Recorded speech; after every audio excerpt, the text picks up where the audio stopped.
जय महारुद्र, जय महाकाली, जय भवकाल भैरव रुद्र। आप सभी का स्वागत करना चाहूँ। मैं आज आपको एक ऐसी कहानी बता रहा हूँ जो कि बिल्कुल सत्य घटना पर आधारित है। हाँ, ये कहानी किसी किसी को लगेगा कि ये मतलब ऐसा कैसे हो सकता है, ठीक है, बट ये बिल्कुल कहानी सत्य घटना पर आधारित है। ये कहानी उत्तराखंड की है, ठीक है। ऐसी कहानी हमें किसी ने भेजी है, तो आप भी अपनी कहानी हमें भेज सकते हो, ठीक है।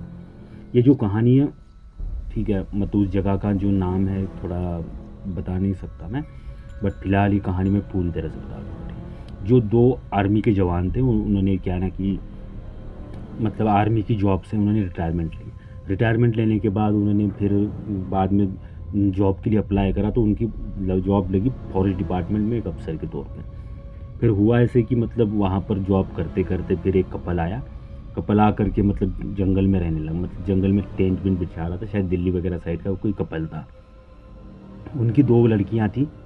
दो लड़कियाँ मतलब वो टेंट वेंट जब बना रहे थे, तब दो लड़कियाँ खेलते ही खेलती थोड़ी साइड में गई।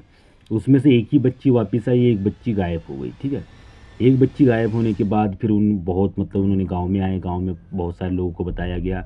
बाद में वो फॉरेस्ट में कंप्लेंट लिखाई गई कि ऐसे ऐसे हमारी बच्ची। सब ने ढूंढा, गांव वालों ने भी थोड़ी मदद करी, मतलब जो गांव देहात का इलाका होता है वहाँ पर ज़्यादा हेल्प करने वाले लोग होते हैं, जैसे सिटी में नहीं होते हैं।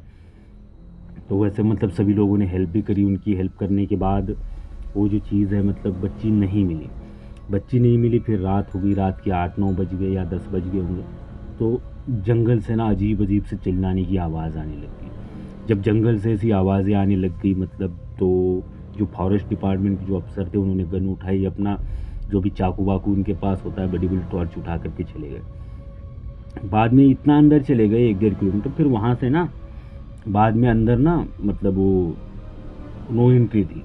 नो एंट्री में भी वो अंदर 1-8 किलोमीटर चले गए, तो वहाँ पर उन्होंने ऐसे दूर से एक 50 या 100 मीटर की दूरी से उन्होंने टॉर्च लगा के देखा, तो एक हिरन था। हिरन इतना बड़ा कि 5-5.5 फीट उसकी हाइट होगी, जैसे नील गाय, मतलब गाय जैसा है, बैल जैसा हिरन, बहुत बड़ा। उसके लंबे लंबे बहुत मतलब बड़ा सिंग, बड़े बड़े उसके सिंग थे। और उस हिरन, एक उसके सामने एक बच्ची पड़ी थी और उसके आतड़ियाँ वगैरह बाहर निकली थी। और वो हिरन जो है तो उसकी बच्ची के पेट में मुंह डाल के ना अंदर का मांस वास पूरा खा रहा था। खाने की मतलब खा रहा था। इन्होंने देखा, इनको सबसे पहले तो यकीन नहीं हुआ इस बात पर कि ऐसा भी कोई हिरन बस से बच्ची को खा सकता है, ठीक है। धीरे धीरे इन्होंने फिर हिम्मत जुटाई। हिम्मत जुटाने के बाद इन्होंने वो जो हिरन है, हिरन पर मतलब बहुत चिल्लाए। वो हिरन पहली बार में नहीं देखा, बाद में इन्होंने बहुत चिल्लाने के बाद वो हिरन मतलब हवा में इन्होंने शायद गोली वगैरह फायर करी होगी, तो हिरन ने फिर इनकी तरफ देखा। इनकी तरफ देख करके फिर इन्होंने हटने के लिए बोला, मतलब ऐसे बोलते हैं ना, छू छू जो भी है, ऐसे बोलने लगे। तो हिरन ने मतलब हिरन की जो आँखें है भाई, इतनी डरावनी और इतनी जो दिखने में इतनी, कि उस हिरन की आंखों में यार पुतली ही नहीं है, और पूरी आंखें पीली पीली दिख रही थी, ठीक है। फिर वो जो हिरन है वो मतलब इन्होंने फिर बहुत चिल्लाने के बाद वो हिरन ने ना, जैसे घोड़ा ऐसे अपने पैर ऐसे ऊपर करके खड़ा होता है ना, वैसे वो हिरन ऊपर मतलब ऐसे पैर करके खड़ा हुआ। फिर ठीक है, फिर खड़ा होने के बाद इन्होंने फिर मतलब इनको पता चला कि मतलब वो हिरन अब इन पर अटैक करने वाला है। तो इन्होंने उस पर गोलियां चलाई, ठीक है। गोलियां चलाने के बाद उसकी जो आवाज़ आई ऐसे मतलब जैसे, तो बहुत सारे जानवर और बहुत सारे आदमी इकट्ठा होकर के मतलब जो आवाज़ें आती है ना, ज़ोर ज़ोर से चिल्ला रहे हो, मतलब ऐसे 10-15 बंदे और 10-15 जानवर ऐसे जैसे ज़ोर ज़ोर से चिल्ला रहे हो, उस टाइप की मतलब सेम ऐसे लगातार इनको आवाज़ आती गई। ये वैसी आवाज़ करी। फिर इन्होंने गोलियां मतलब ज़ोर मतलब गोलियां दोनों भी बंदे मारने लग गए।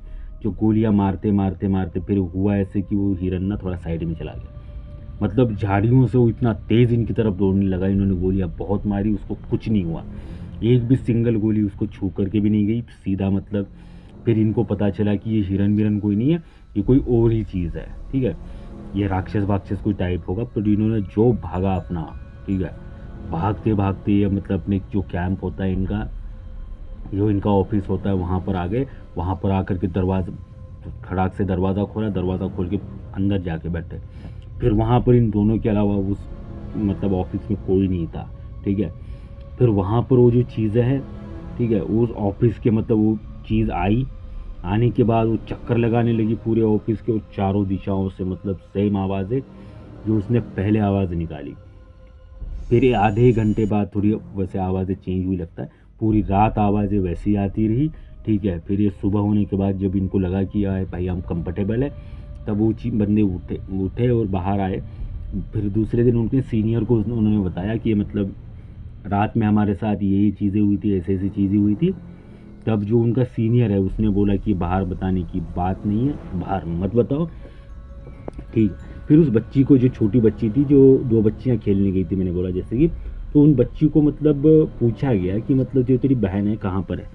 तो उस बच्ची ने बोला कि वो चिंपैंजी अंकल आए थे, उन्होंने मतलब उसकी जो बहन है उनको वो चिंपैंजी अंकल अपने कंधे पर लेकर गए हैं, ठीक है। तो इस तरह से जो कंधे पर मतलब चिंपैंजी अंकल ले गए थे, और वहाँ पर मतलब वो जो अफसर है उसको सब पता था, मतलब जैसे पता हो उसने मतलब पूरी बात दबाई और उन बंदे का बाद में कर दिया जी ट्रांसफर। उन्होंने बोला ये बात किसी को बताने की ज़रूरत नहीं है। तो पता नहीं है मतलब वो अफसर ने क्यों मतलब छुपाना बोला, चाहे शायद वो उन चीज़ों में शामिल था या नहीं था, वो अपना वो जाने। बट इसने बात छुपाने के लिए बोला, इनका बाद में ट्रांसफ़र करा गया। और ये जो हमें कहानी भेजी है, एक हमारे सब्सक्राइबर है उत्तराखंड से, उन्होंने भेजी है। और ये जो कहानी है मतलब वो जो हमारे जो सब्सक्राइबर है उनके चाचा जी के साथ घटित हुई कहानी है, ठीक है जी। ऐसी कहानी सुनने के लिए हमें लाइक करें, शेयर करें, सब्सक्राइब करें। जय महाराष्ट्र, जय महाकाली, जय बाबा।